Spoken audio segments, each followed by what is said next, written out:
Welcome, everybody. It's time once again for the next chapter with Charlie Hedges as he explores turning the page on his life and yours. Hey, Charlie. Hi, Paul. Typically at this point in the introduction, it's not uncommon for me to say how much I am looking forward to the show. And that's always the truth. However, today is different. I am really looking forward to the show. Our guest speaks the same spiritual language that I do, one of meditation, silence, and deep contemplation on the verities of life. Only our guest speaks from another dialect. Nora D'Ecclesis is a Zen Buddhist master with special expertise in practicing the annual tradition of Zen Rohatsu, which is the title of her most recent book. Her book, Zen Rohatsu, serves as a backstory of why we meditate, live mindfully, and have a spiritual practice. At this point in the introduction, I would normally offer up an overview of Nora's accomplishments, but as typical with those in humble spiritual practices, Nora, I have found, is quite private. It's almost impossible to even find what we might consider a bio or resume. That's because I think Nora lets her work speak for itself. I can say this. For more than 3 decades, been devoted to her spiritual practice, as well as leading retreats, guiding individuals, and writing books. Nora has authored at least 14 books, and at least 2 of them have been Amazon bestsellers, including the book we will discuss today, Zen Rohatsu. With that, let's bring on our fascinating guest, Nora D'Ecclesis. Welcome to the next chapter with Charlie. Good evening, Charlie, and thank you so much for having me on tonight. Yeah, it's going to be great fun. I read your book, and, Nora, I have to tell you, you can write. This book is a delightful journey into the history of the Buddha and Buddhism, with a special emphasis on the personal implications for its teaching. I love it with this beautiful piece of, I'm calling it poetic prose, all about a personal journey experience of yours. I was hooked from the first page, and for our readers, it's only 100 pages, so you're looking at an hour or 2 read that's worth 10 hours read. Nora, one of my goals today is to better understand the essential nature of Buddhism. I think that so many Americans see the tradition as one of merely sitting cross-legged for hours pondering your navel. Now, don't you think? I mean, that's our impression. Yes, I agree. Yeah. So, I would love it, Nora, if you can begin our time by, as you do in the book, by briefly recounting, and I don't know how brief it can be, but the story of the Buddha and how he achieved the state he called enlightenment. I think that can give us insight into the process. I agree. I think the history of Buddhism in general is an important component, and as you now know, having read the book, I start with that. We take a look at a man who was born a prince, not just a man, but a prince to a kingdom. And almost immediately after he was born, he lost his mother in childbirth, and his father raised him to be a warrior. But that was not the path he chose to take. So he was raised in a very affluent, wonderful municipality in northern India as a prince. And as he got older, he realized that he was going to explore beyond the walls. He married, he had a child, and he still went over the walls to find out what life was really like. And his first exposure was essentially to be ascetic. He didn't feel that he wanted any of his princely goods. He took his jewels and his clothing and his hair, his beautiful hair. He, by all accounts, was a very handsome guy and had very long, black, curly hair. And he cut it.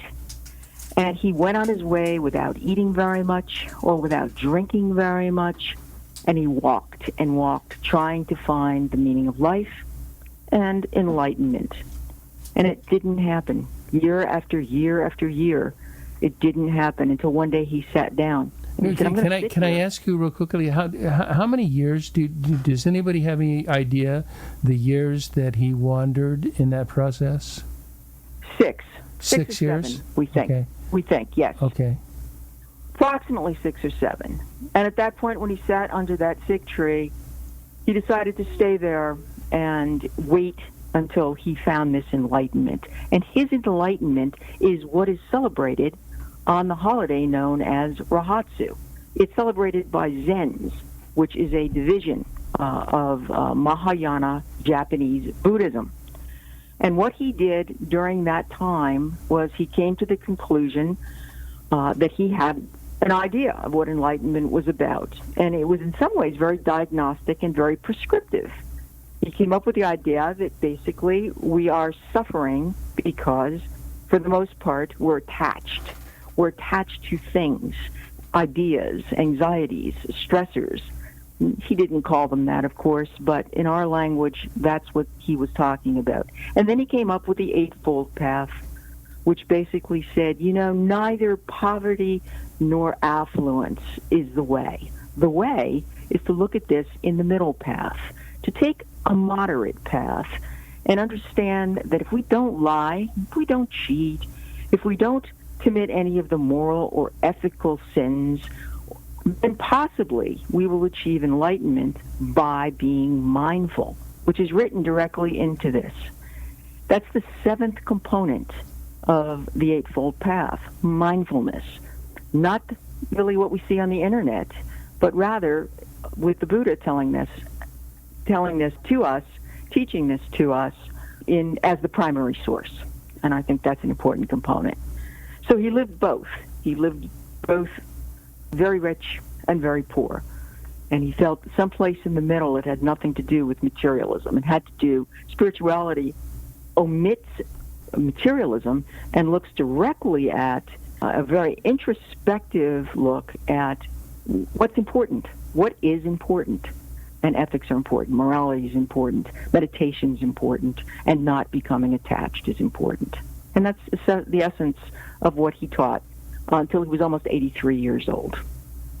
I find it interesting because we're going to talk about this later, about the integration or complementarianism in the, I believe, 15th century, 13th century AD is the movement of Buddhism into Christianity with, we'll talk about the Jesuits and Ignatius of Loyola. And, so many people, so many scholars, sort of poo-poo the integration of Buddhism, like, we're getting into another religion and we can't get into Buddhism and be Christians at the same time. And yet the two are so complementary. When you talk about ethics and morality and, goodness, there's, I find the two being very informative of one another. Do you not? I do, and that's why I did go very deeply into St. Ignatius and Xavier and the way in which they not only approved of what they saw, but carried it to the West. They were the missionaries. They were the missionaries that we're going to talk about in a few minutes. Yeah, I want to talk about that because that's, as somebody who is, deeply involved in mystical Christianity, it sparks my attention.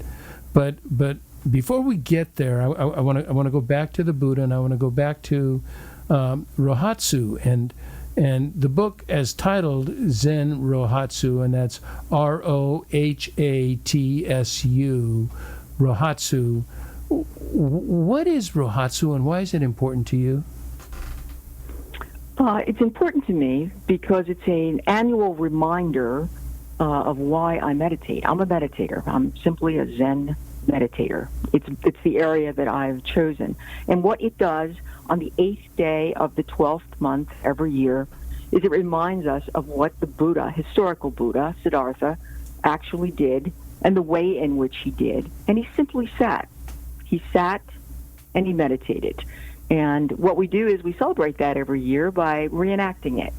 And the guided visualization that I wrote at the beginning of the book was exactly that. It was exactly the way in which I have sat in meditation during the first week of December for many years, many decades. You do that with a number of people. You do that with your own Sangha, is it? Sangha, yes. Sangha. It's called a Sangha. Yeah, we're simply a meditation Sangha. There's no scripture, there's no monastery. There's simply a group of people. The group that I have affiliated with is very prominently affiliated with Plum Village, which was where Thich Nhat Hanh taught Zen. Oh. So Zen is one division, one of many ways in which people practice Buddhism. Similar, for example, to Christianity, the Tibetan Buddhists are under the direction of and the hierarchy, I guess, of His Holiness the Dalai Lama. The Zens are not. So much the same way as, Baptists would not be under the jurisdiction of the Pope, for example. Oh, so no. It's very similar, very, very similar. It's analogous. There are many Protestant denominations. There are many Buddhist denominations. Zen is one. And it is one that was carried from India by the 28th patriarch in Buddha's lineage named Bodhidharma. Bodhidharma took it to China, and then it went to Japan. And when it went to Japan, that's when the Christian missionaries found it. So that's another interesting component. So Zen is what they actually did find. And Zen is actually how they learned to meditate. Are there any specific differences between Zen and Buddhism itself that you could articulate, that we can get an idea of how it may be different from Buddhism? It's not different from it. That there are, Christians are all on the same path. For the most part, they have a different service. Right. Exactly the same for Buddhists. The analogy there is you can walk into various types of Buddhism, and they might simply chant the entire time you're in their Sangha or their monastery. You can walk in, and they might be doing koans, and it's very different, from Zazen, which is what the Zens do. The Zens meditate. Zazen is meditation. Yes. And Zen, the word Zen, actually, it comes from the Sanskrit. It means meditation. Oh. This is so fascinating for me because the entire conversation is a learning experience. I am not steeped in Buddhism, although what little I've read, I appreciate so deeply. Let's get before we're going to get into. I don't know what you call it, but it's the Dharma, but I would call it the theology of Zen Buddhism, and so that's probably oxymoron, but that's the way my brain works. The Dharma is the teaching of historical Buddha. Of the historical Buddha. So before we get into the details, and I have 4 or 5 details that I have read, and as we talked, I thought would be really fascinating for our audience. I would like to go a bit deeper into the No, that's a question. I'm sorry, that's a question later. I want to speak very practically. How can I, as someone who's interested in Zen Buddhism, how can I be served by beginning to employ more Zen or Zen Buddhist practices? How does that serve me in my mystical journey?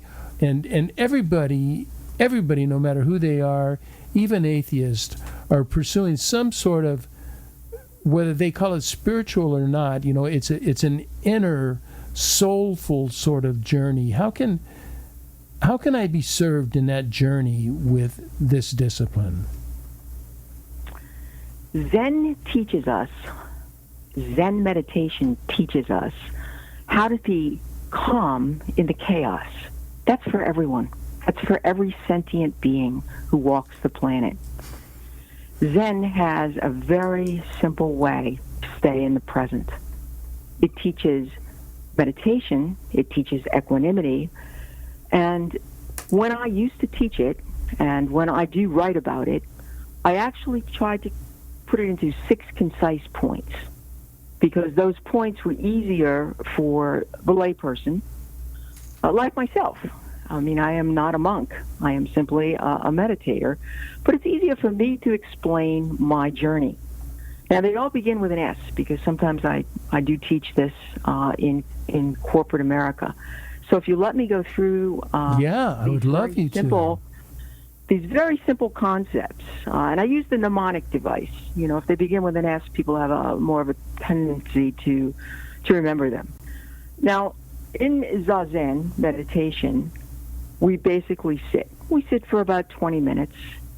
Some people sit in chairs. Some people sit on zafus, a small pillow, which is on a larger pillow called a zabuton. And during that time, a bell rings and we get quiet. We lower our eyes to half-mast, and we get quiet. We don't move. And when thoughts come into our head, what we do very simply is we let them pass through.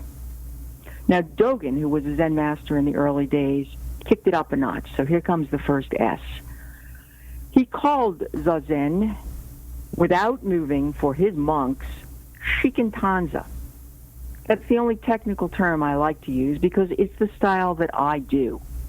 When I sit Zazen, I don't move. And that simply means no matter what, I might sneeze, but I don't wipe my nose. When I say I don't move, I don't wiggle my toes. And there are no thoughts. I'm not thinking. I'm simply meditating. The second thing that occurs during the course of the day, as you go through, go ahead. I'm sorry. I want to ask a question on the first one because I've practiced meditation. I know you're better than 3 decades into it. I've practiced it for 4 years now. I am very good at the first half of your explanation. I do not move. I do not scratch. I do not itch.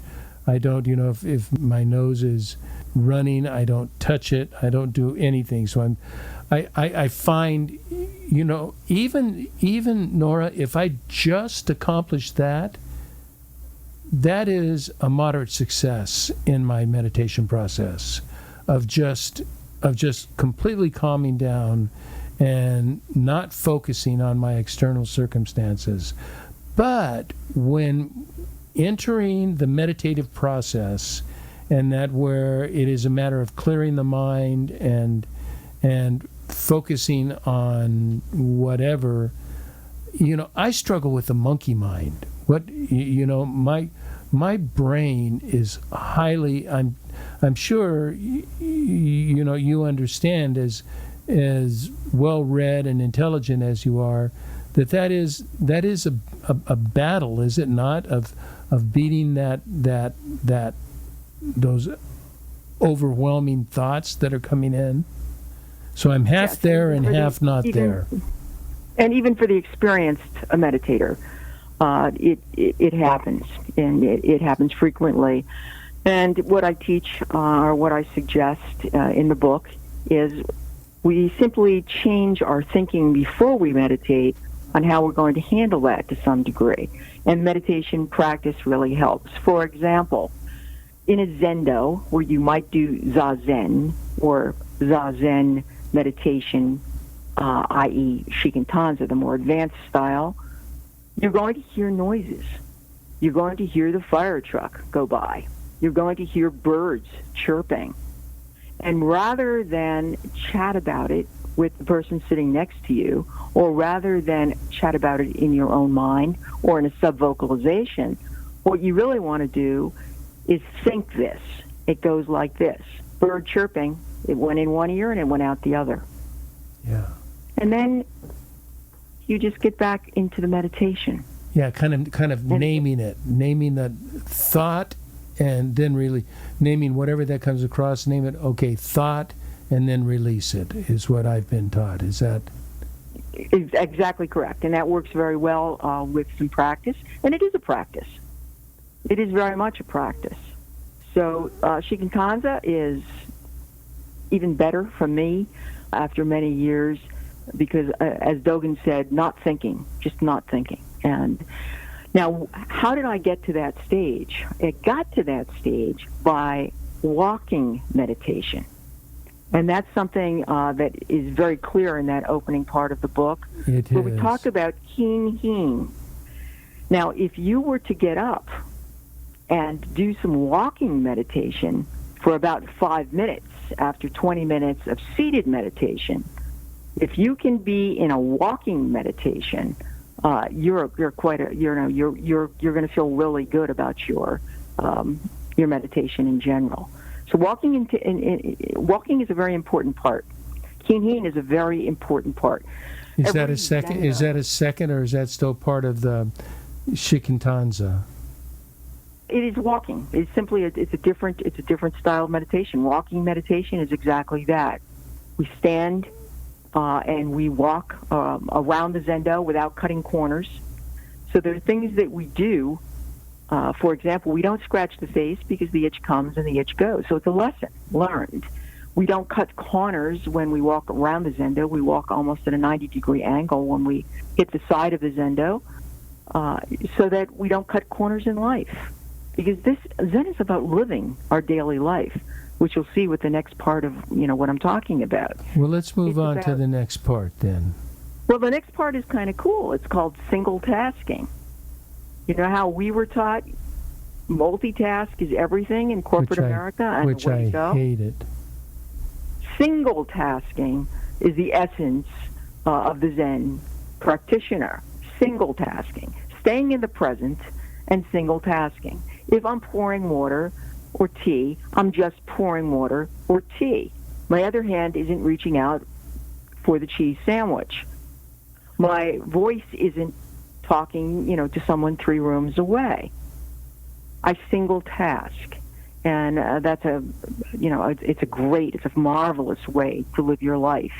After you begin the process of single tasking, that's a Zen day. A Zen day exists with lots of single tasking during the course of the day.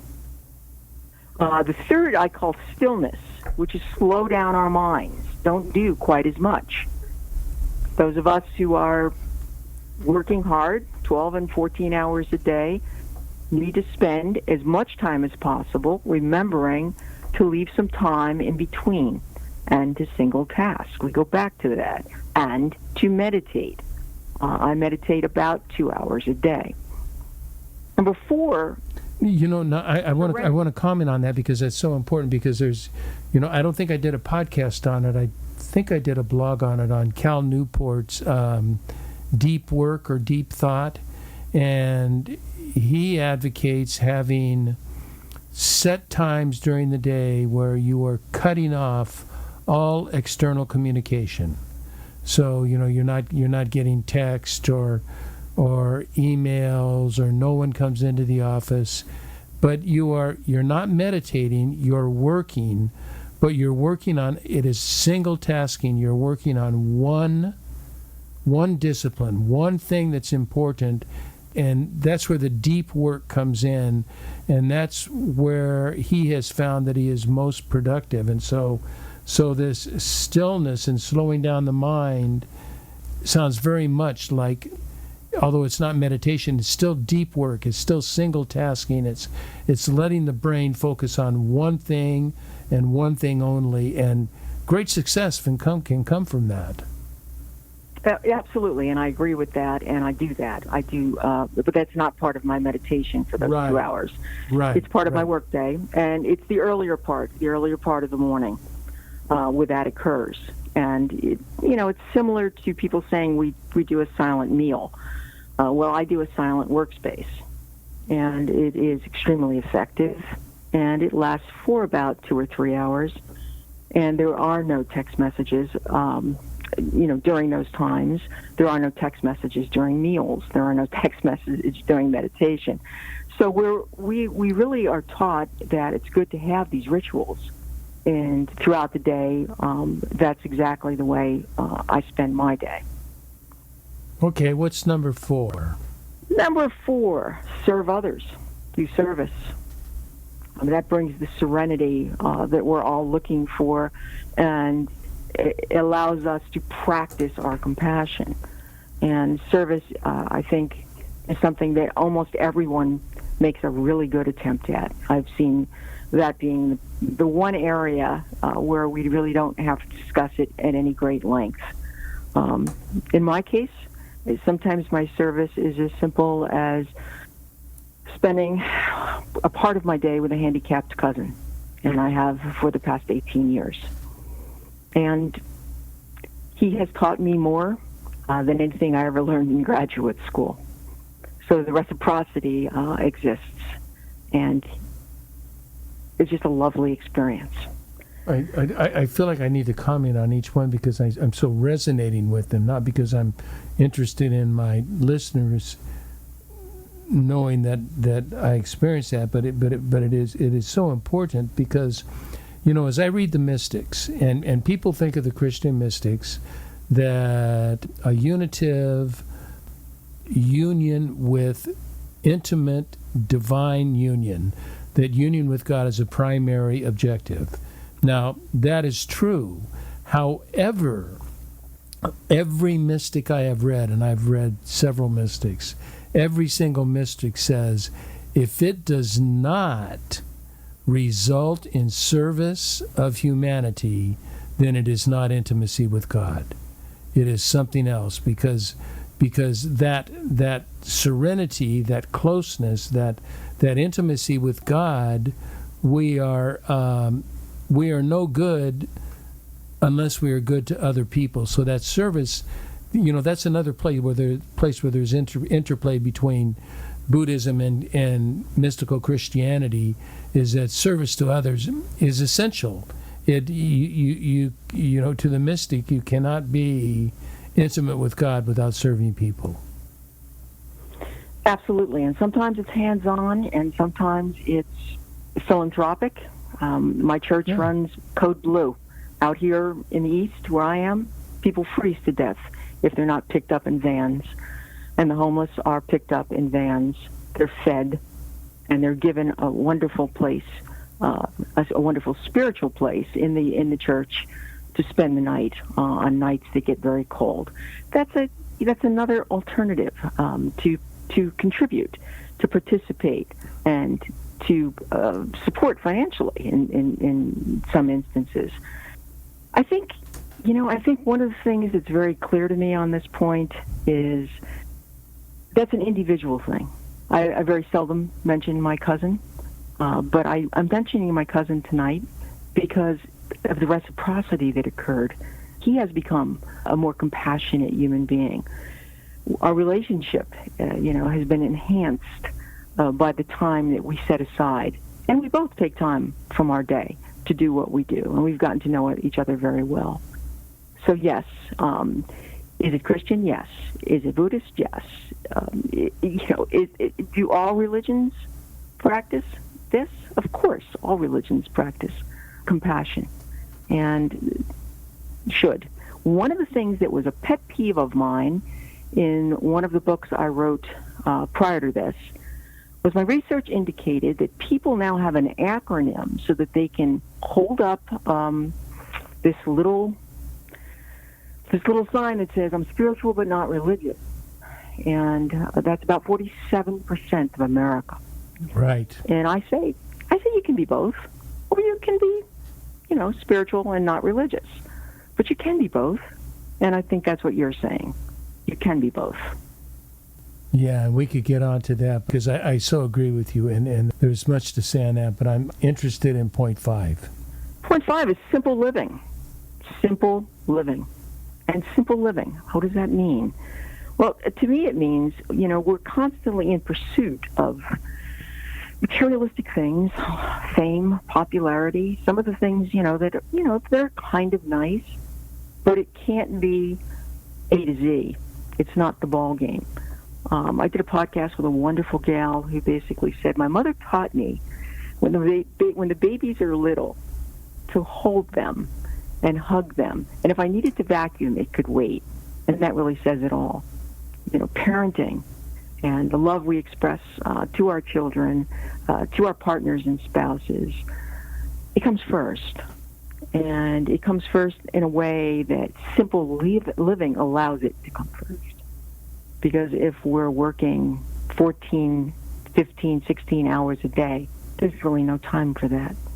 So we have to modify our schedules. Yeah, it's simple living. My guess is it has to do with the busyness that we all face in our highly demanding of productivity, our high demands of our life on productivity, and there is a time to not be productive in the capitalistic American sense. There is a time for, in what I think you would refer to as mindfulness, and be totally caught up in the present, and that is all that matters. And I think that contributes to simple living. Do you think? I do. I'm going to add one component on mindfulness. I want to repeat again that mindfulness is found in the primary source. It's found in the Buddhist teachings, and there are artifacts that indicate that exactly took place back during the time of Siddhartha's days. And the mindfulness that is significantly important, I think, is not having any judgment. There are some days when we have to work all day. There are some days when we have to work late into the night. And we can't beat ourselves up over that. We have to have no judgment, which is a major component of mindfulness, or anxiety is created. And that's what we're trying to omit. I have never heard that. And it makes perfect sense, because judgment leads to all sorts of crazed behaviors. Again, we can go on that, but I'm interested in covering your principles. So let's move to the next one. It's systematic cooking and cleaning. How's that for a Zen definition? Systematic cooking and cleaning. Now, during Rohatsu, or almost any time that you enter a Zendo for a sesshin, which is when you do Zazen for maybe an entire weekend, and walking meditation for maybe an entire weekend, there's something called work practice. And during work practice, everyone silently gets up, they get their task, and they go about doing their task mindfully, in the present, and joyfully. And usually the leadership of that Zendo do the pooper scooper. And the hierarchy cleans the bathroom. And there is an egalitarian, what I'm saying, representation by everyone in that particular zazen to take a job. And the good jobs, the bad jobs, they go to everyone. They go absolutely to everyone in an equal way. And during that time, what we learn, what an important lesson, is that if we stay in the present during that weekend of learning about it, we bring that home, which is why I ran those weekend retreats. We bring that home so that I mindfully prepare the meals if I'm in charge that day of preparing the meal. And it manifests in such a way that it gives me great joy to smell what I'm doing, to look at what I'm doing, to enjoy the texture of what I'm cooking. That's mindfulness. So sometimes it's cooking, and sometimes it's cleaning. And sometimes it's not using some of the modern conveniences. Now, I made a personal choice not to use the dishwasher. I do not. I wash dishes. Ever? No, I've not used dishwasher in 3 decades. I have not. That's funny, because I rarely use a dishwasher myself, and I wish I could say it was from great spiritual intent, but it just seemed I cleaned the dishes so well before I put them in the dishwasher, I thought it was a waste of time. I might as well just dry them off. Well, maybe you're more into Zen than you realize. Oh, I am more into Zen than, and I do realize it, even though it's never been articulated as that, but just about everything you've spoken of, you're describing parts of my lifestyle. What's interesting here, Nora, is that the systematic cooking and cleaning work practices and egalitarian practices, what this is in your, did you call it, is this, I'm a bit confused on terms, is this the Zazen? Zazen is meditation itself. Oh, okay. So this is not the Zazen. Okay, but you know what you're describing reminds me of? It reminds me of a monastery. That is the role of the monastery. The monastery is all about several things, but two primary objectives is prayer and work. And that everybody has a job to do, and they will rotate after a year, they will change their job, but everybody has work, and this work is not considered just, let's benefit the community, although it really does, but it is considered part of your spirituality. And that work itself is part of your spirituality. I have a very fascinating story, and that's of Saint Bonaventure. And Saint Bonaventure was, Saint Francis of Assisi started Franciscan, the Franciscan order, but Saint Bonaventure is the one who really moved, he became the leader of the Franciscan order, and he made it was his influence that made it such a huge movement, beyond what Francis did, and Francis was amazing. But there's an interesting story of when he became, and I don't know the title, but it was chief of the order, that all of the Franciscans wanted him to be more than abbot. I don't know because abbot would be of just one monastery, but all of the abbots reported to him. So they came to him. All of the officials of the Franciscan order came to him, and they came in all their regalia, and they brought this big mitre, I think it's called, that fits on the top of the head. That's just the big gold pointy hat that fits on the top of the head of like the Pope and people that are in charge of orders. And at the time they presented it to him, he was cooking, and he told them, just leave it out on the tree. I'll go pick it up when I'm done. Exactly. Exactly. Isn't that a great story? It just was. He was not about to interrupt his work, because his work was what he was doing right now, and his work was his spiritual duty. I've always loved that story. Our work is everything we do during the course of the day, from the moment we wake up until the minute we go to sleep. Our work is not necessarily always in a corporate office. Our work is being human, and the way in which we do it is very similar from one spiritual program to the next. They're all wonderful. All types of meditation are wonderful. All types of religious organizations who are teaching how to be more ethical, how to be more moral. I love them. I love everything. I have some very in that direction. I'm sorry, forgive me. I have some very specific questions now, and ordinarily we would have taken a break 15 minutes ago. Paul, what do you think? Should we just go on, or should we take a break?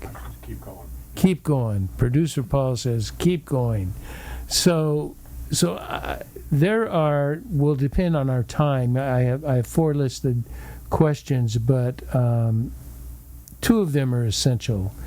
And as I read your work, and I read some corollary work on Buddhism, the Buddha seems to be primarily, or I don't know if primarily is a correct word, but most concerned with suffering and attachment, and that if I understand it right, is that suffering is our attachment to mental, to materialism, but I think also some mental suffering such as anxiety and stress, and that the degree to which, my word, not his, that we can detach is the degree to which we can proceed more toward enlightenment. What ideas can you share with me about suffering and attachment to the material?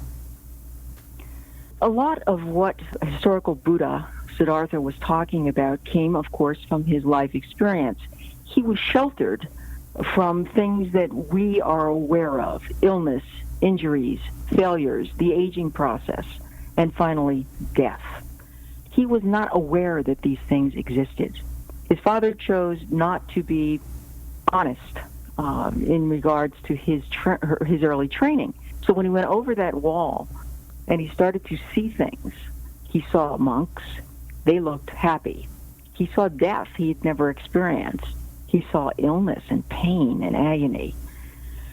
So many of the things that he grouped into suffering and the concept of suffering, actually they have a different word for it. They call it dukkha, which means sort of a nagging dissatisfaction that no one had ever really been honest with him, and he had to experience these things. So he tried to accept the inevitable loss of the expectations that he had, which was revolving around the fact that he had not been properly educated. So he went out, and what he did was he learned that people were after being the guru, the famous one, the one who found enlightenment, popularity, many of the same problems that exist today. Ego. It's, you know, we Ego. call it in our discipline, we call it ego.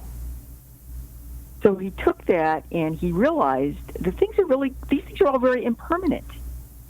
And the phrase "life is of the nature of impermanence" begins to appear in his thinking. So what he thought at that point was that we need to be a little bit dispassionate. And he thought equanimity was in fact what we needed to learn, because it removes the suffering and essentially allows us to maintain a life devoid of the ups and downs. Now, how does that work?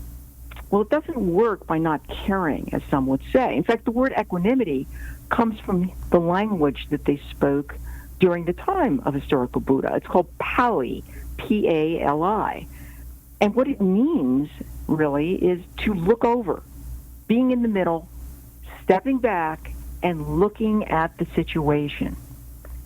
So dissatisfaction and suffering can be omitted if we detach from allowing that suffering to occur by having a practice of equanimity. Equanimity is the core. It is the core of the entire Four Noble Truths, in my opinion. It's big in your vocabulary. As we have chatted, equanimity is a major concept in your work. And equanimity is a major concept in his work, which is what I'm describing, and which is why I think so highly of the concept. I can give you an example of how it's very involved and engaged. In fact, they have a nickname for it now. There's certain components of being someone who steps back and looks at the situation as the grandparent. They call it the grandparent. Because if the child falls at the park, the parents run hysterically to the child with Band-Aids and antiseptic and maybe an ambulance. And the grandparents step back and say, you know, that's not so bad. He's going to be okay. Do they love that child? Of course they do. Do they care? Of course they do. But they allow themselves the analytical look at the situation before they react to it. So it's not reactionary. So that's equanimity. No ups and downs. You win the lottery? Okay, you won the lottery. Your car, it gets totaled? The car got totaled, but nobody got hurt. No ups, no downs. That's the middle. Is that not the middle path, would be equanimity? It is the middle path. It's most assuredly the middle path. And it's an excellent middle path, again, in my opinion. You know, I read one of the definitions as I was looking up equanimity and trying to understand it because I knew it was so important to you. I came up with the definition. I'm sure I read it and then I just put my definition of it. But it is. Does it sound right that it's calm and wisdom in the face of challenging issues? Yes, just like Grandma on the playground. Just like Grandma. I love that illustration. I think that illustration is so true. And I have found that in parenting. I have only one son and a daughter-in-law, and while there are different things that they do, they just turned 30 and 29, and parents want to question at least 50% of what they do. This is wise or unwise. And I just, maybe because of my childhood and my upbringing when I was 20, and I was a wild man until I was 30, and so I think it helped embed in me an understanding that things are going to work out.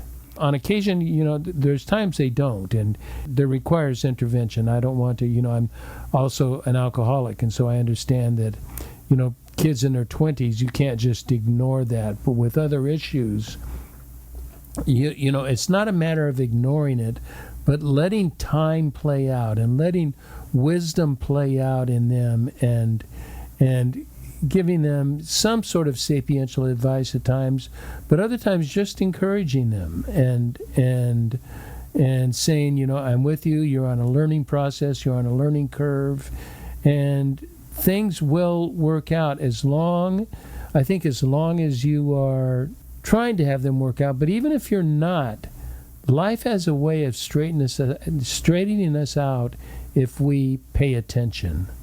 And equanimity says just that. To look at by definition. It's not just about detaching. It's so much more. It's a more engaged look. Oh, I think I want to wrap up our session. I have a host more questions, but I think an hour is what our time limit is. But I want to wrap up the question with, we are talking to Americans, and we are talking to Americans that you are so right that 40% or whatever the percentage is talk about being spiritual but not religious, but that's because of, I think largely I'm attempting to write a book on the subject, but largely because of the punitive and legal aspects of Christianity that are so limiting to life, that keep us from experiencing life, and it is still productive oriented. Let us produce in the name of God so that we can somehow we can earn God's respect or God's presence with us, and that is just not, for the mystic. That is not what the mystic is about at all. And I'm seeing, and I know you have talked about being a devout Buddhist and also a practicing Christian, and I'm seeing that there is an incredible, like Thomas Merton are you familiar with Thomas Merton? Yes. Thomas Merton, with the Trappist, was very much an advocate of was it Zen Buddhism or just Buddhism? Yes. With Zen Buddhism. And the relationships are so clear to me. They don't, Buddhists, as I read, say you can be of more than one religion. You can be Christian and Buddhist at the same time. And I see Buddhism, since there is no deity in Buddhism, but in Christianity there is obviously a deity, but that Buddhism is the shoe leather to something like Christianity. This is the way we can express and encourage and grow in our Christian faith, and it doesn't mean dissolving or denying or anything whatsoever of our Christian faith. It is just another way, like meditation is, in the mystics, we talk about silence, solitude, and contemplation. And are those not Buddhist practices? And with Buddhism, there are physical practices rather than just thought experiments. There are physical practices like meditation and like Rohatsu and a number of other things. I just see the integration is so important.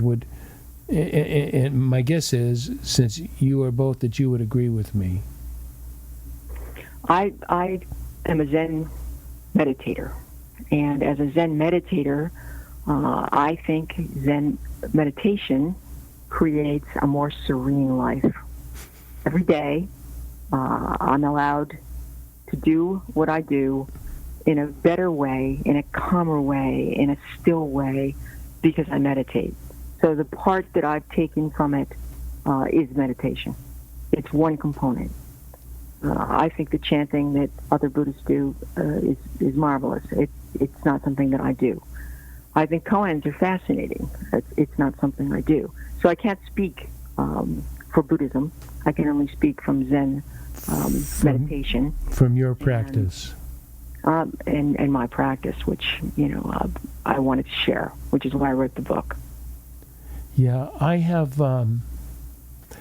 found myself, and I want to encourage listeners, especially, people who are pursuing the spiritual path, no matter what journey they take, what practice they adopt, is that with this practice of mystical Christianity and my attempts at meditation, and now as I'm going to be looking much deeper into Buddhism, I have found I've been in many cases, I coach, I'm an executive coach as well, working with leaders, and they are all stunned that I do not react emotionally to difficult issues, that I'm able to just sit there and take them. And that is a form that we have talked on this podcast a few times about detachment. I can detach myself from the activity, but not from my love of the person. My love of the person continues, but I am detached from their activity and can help see from a different perspective. And so I highly recommend our listeners to explore these concepts, no matter what genre or discipline they look at, but these concepts of suffering and attachment and equanimity and relationship and meditation and work are just so deeply embedded into the historical Christian, and which I would say truly human, divinely human aspects of life. Absolutely, and that's one of the reasons that I wanted to write from the primary source. I wanted it to be available to everyone, and I didn't want to deal with the modifications, of interpretation. Everything is Zen, Zen, Zen, usually an adjective. But when you talk in terms of equanimity as it was written 2,700 years ago, as part of a meditative practice, that primary source made good sense to me. Again, it's the purpose of, why I wrote it the way I did. And it's been very well received. Oh, yeah, I can see why. Just the opening pages, you hooked me in your poetic prose. Just absolutely hooked me. And then as I learned, Nora D'Ecclesis, I've got to tell you, I think you have taught so many of us at least the heartbeat of the discipline you practice, the heartbeat of Rohatsu and Zen Buddhism, and given us a whole different interpretation, and the ethical standards and the lifestyle standards or pursuits. I don't know if standards are even the right word, but pursuits are so helpful.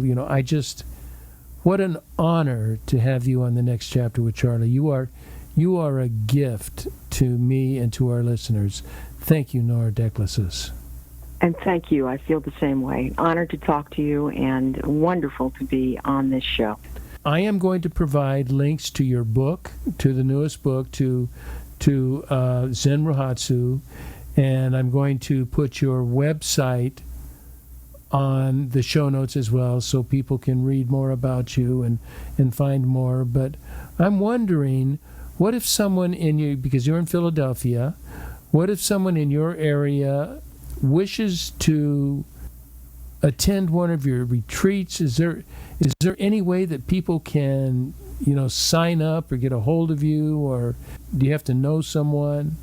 How does that work?